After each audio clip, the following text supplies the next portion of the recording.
Welcome to McPlum, simple solutions served daily. You start by preparing both devices. Make sure your iPhone has Bluetooth on and is running the latest iOS you can install.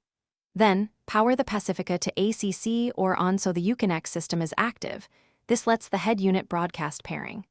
On the Uconnect touchscreen, choose Phone or Bluetooth and select the option to pair a new device. Once you tap Pair, your Uconnect will become discoverable, and you can move to the iPhone to select it from the list.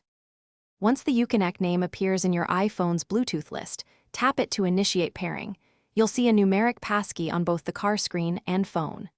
Confirm they match, because matching verifies the secure connection and prevents accidental pairing with nearby cars.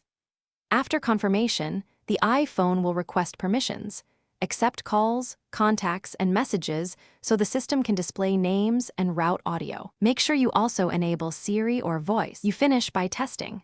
Place a call, play music, and check navigation voice prompts to verify audio routing. If something doesn't work, restart the iPhone and cycle the Uconnect system. This clears transient errors.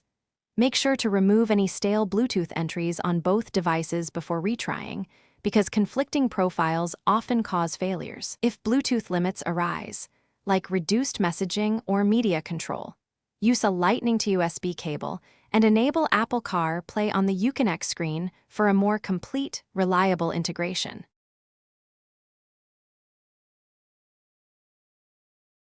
Thanks for watching. Stay juicy and subscribe.